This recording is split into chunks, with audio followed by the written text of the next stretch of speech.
লালমনিরহাট জেলার জেলা প্রশাসক দীর্ঘ বছর ধরে প্রায় ২০০০ সাল থেকে হেনস্থার শিকার আমেরিকান প্রবাসী পরিবার, যার ২৫ জন সদস্য আমেরিকায় বসবাস করে আসছি। পরিবারটি জমিজমার খাজনা খারিজ করার জন্য ইউনিয়ন ভূমি অফিসে যোগাযোগ করলে বিভিন্ন ধরনের টালবাহানা করা হয়। এর মধ্যে জমি যার পরিমাণ ৭৩%, খাজনা পরিশোধ করতে গেলে গোটা মোটা অঙ্কের টাকা দাবি করা হয়। তৎকালীন সময়ে যার অর্থের পরিমাণ প্রায় ৩ লক্ষ টাকা। এ ধরনের চাঁদা অর্থ প্রদানে অস্বীকৃতি জানালে শুরু হয় নানা ধরনের টালবাহানা। এর কয়েক মাস পর বলা হয় ক্রয়কৃত ৭৩% জমি নাকি সমাপ্তিত জমির কাগজপত্র বা প্রমাণাদি চাইলে প্রদান করতে অস্বীকৃতি জানায়। বলা হয় এসব কাগজপত্র নিতে হলে আদালতের মাধ্যমে নিতে হবে। জেলা জজ কোর্টের মামলায় করা হলে তারা প্রমাণ দিতে ব্যর্থ হয়। এর ফলে আমরা রায় পাই।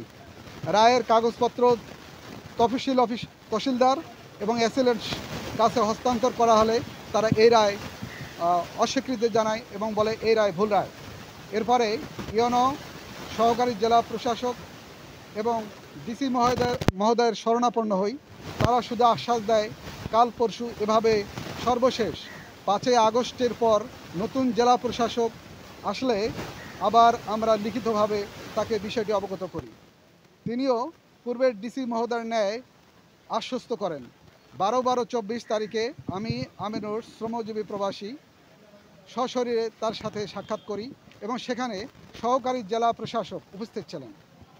প্রবাসী পরিবারের জমি সংক্রান্ত বিষয়টি আলোচনা শুরু করলে সহকারী জেলা প্রশাসক জানান এগুলো রায় কিছু না।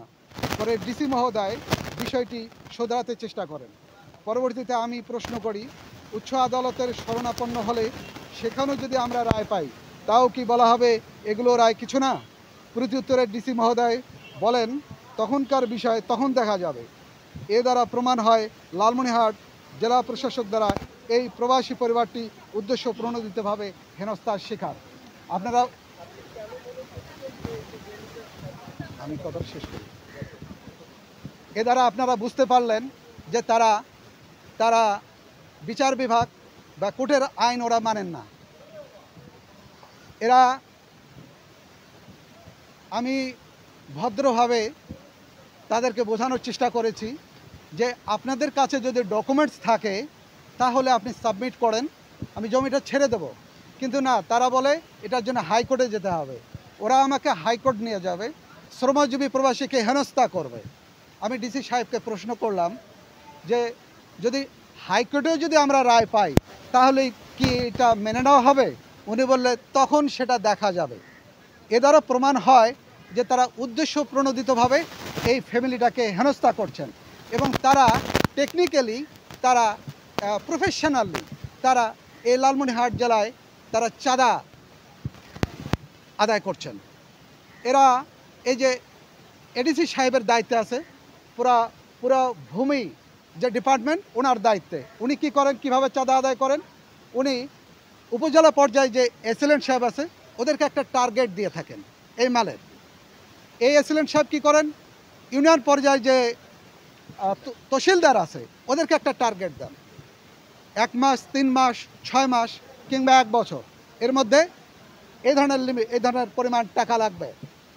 এই তহসিলদার কি করেন, খাজনার নামে 10 টাকার জায়গায় 20, 30, 50 টাকা, 100 টাকার জায়গায় কয়েক শত টাকা এটা আদায় করে থাকেন।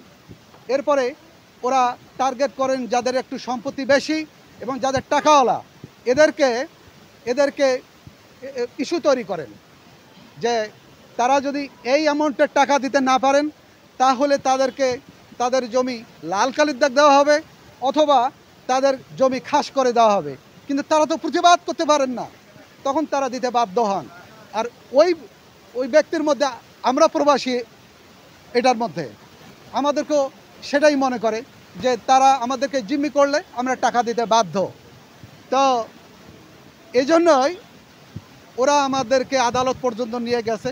তাই সেই জন্য আমরা মনে করি যে এই চাঁদাবাজ, এদের চাঁদাবাজ একবারে গ্রাম অঞ্চল পর্যন্ত, যা সাধারণ মানুষকে জিম্মি করে রেখেছে। তো এরা আমাদেরকে শ্রমজীবী প্রবাসীকে আজকে থেকে নয়, প্রায় দীর্ঘ 53 বছর থেকে প্রত্যেকটি জেলায় তারা আমাদেরকে তথা সকল জনগণকে তারা জিম্মি করে রাখছে। আমরা প্রবাসীরা কখনো আমরা কোনো বিচার পাই নাই। আমরা প্রশ্ন পড়ে আমরা এখন চাচ্ছি যে জেলা প্রশাসক সাহেব এবং তাদের যে ওয়াইফ আছে তাদের ব্যাংক হিসাব গত 5 বছরের যে ব্যাংক অ্যাকাউন্ট এটা ট্রানজ্যাকশন দেখতে চাই, এবং সেই সাথে ভোটার আইডির ফটোকপি লাগবে, ওদের কতগুলো অ্যাকাউন্ট আছে, এবং সেই সাথে ইউনিয়ন পরিষদের যে ওদের যে চাঁদাবাজগুলোকে রাখছে এই চাঁদাবাজদের ব্যাংক অ্যাকাউন্ট 5 বছরের গত 5 বছরের, এবং তাদের যে বিকাশ যে অ্যাকাউন্ট আছে এটার ট্রানজ্যাকশনগুলো আমরা দেখব। তাই বর্তমান যে অস্থায়ী সরকারের দায়িত্বে যারা রয়েছেন তাদেরকে অনুরোধ জানাচ্ছি, এই ধরনের যারা এই গত আওয়ামী লীগের সময় যে এই যে মাফিয়াগুলো এগুলোকে অপসারণ করে যারা দায়িত্বশীল আপনারা তাদেরকে এখানে বসান, তারা জনগণের সেবা করবে। অন্যথায় আপনাদের সুনাম বৃদ্ধির লক্ষ্যে তারা কিন্তু কাজ করবে না। আর যদি মনে করেন তাহলে আপনারা ভুল সিদ্ধান্ত নিচ্ছেন। তাই অস্থায়ী সরকারের কাছে দাবি যত দ্রুত সম্ভব এই বিষয়টাকে তদন্ত করে এদের বিরুদ্ধে শাস্তি ব্যবস্থা করার জন্য অনুরোধ জানাচ্ছি। এবং শুধু এটাই নয়, গোটা বাংলাদেশে যতগুলো জেলা প্রশাসক এবং জেলা প্রশাসনের দায়িত্বে যারা রয়েছেন তাদের ব্যাপারে খুব ভালো করে তদারকি করার জন্য এবং এই বিষয়টাকে সিরিয়াসলি দেখার জন্য আমি শ্রমজীবী প্রবাসী লালমনিরহাট থেকে অনুরোধ জানাচ্ছি। ধন্যবাদ আপনাদের সবাইকে।